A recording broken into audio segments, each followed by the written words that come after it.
आप सबको धनतेरस की ढेर सारी शुभकामनाएं। धनतेरस के दिन भगवान धन्वंतरी और माता लक्ष्मी की पूजा करने से घर में आरोग्य, सुख, समृद्धि की प्राप्ति होती है। तो चलिए दोस्तों, आज इस वीडियो में हम श्रवण करेंगे धनतेरस की कथा।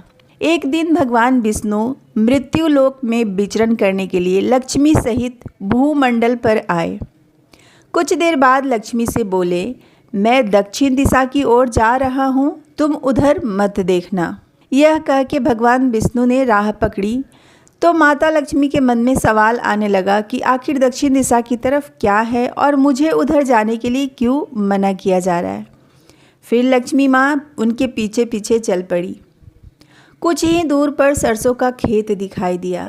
सरसों के खेत में काफ़ी पीले पीले फूल देख के माता लक्ष्मी मंत्रमुग्ध हो गई और सरसों के फूलों से अपना श्रृंगार करने लगी। उसके बाद आगे बढ़ी तो गन्ने का खेत दिखाई दिया।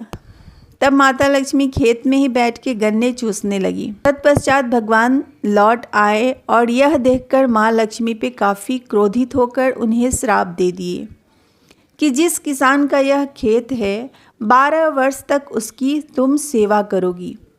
और ऐसा कहकर भगवान क्षीर सागर चले गए और माँ लक्ष्मी ने किसान के यहाँ जाकर उसे धन धान्य से पूर्ण कर दिया।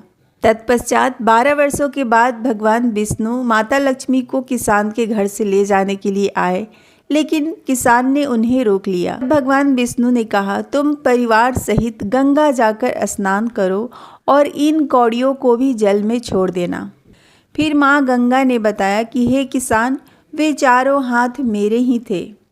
तुमने जो कौड़ियाँ मुझे भेंट की है वे किसकी दी हुई है। किसान बोला, मेरे घर 2 सज्जन आए हैं, उन्होंने ही ये कौड़ियाँ मुझे दी है। इस पे माँ गंगा बोली, तुम्हारे घर जो स्त्री है वो लक्ष्मी है और तुम्हारे घर जो पुरुष है वो भगवान विष्णु हैं। तुम माँ लक्ष्मी को जाने मत देना, नहीं तो पुनः तुम उसी भांति निर्धन हो जाओगे। यह सुन किसान जब घर लौटा तो भगवान से बोला कि मैं लक्ष्मी जी को नहीं जाने दूंगा। भगवान विष्णु ने किसान को समझाया कि ये मेरी श्राप का कारण था, जिसकी वजह से 12 वर्षों तक लक्ष्मी को तुम्हारे घर सेवा करना पड़ा। और फिर लक्ष्मी तो चंचल होती है, इनको भला कौन रोक सकता है, इनको तो बड़े बड़े भी नहीं रोक सकते।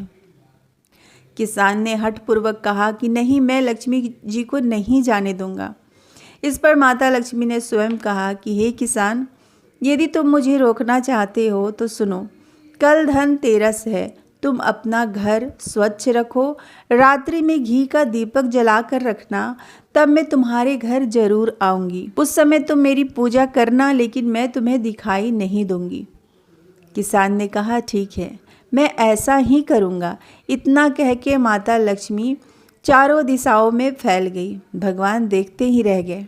दूसरे दिन किसान ने माता लक्ष्मी के कहे अनुसार उनका पूजा किया और माता लक्ष्मी ने उनका घर धन्य धान्य से भर दिया।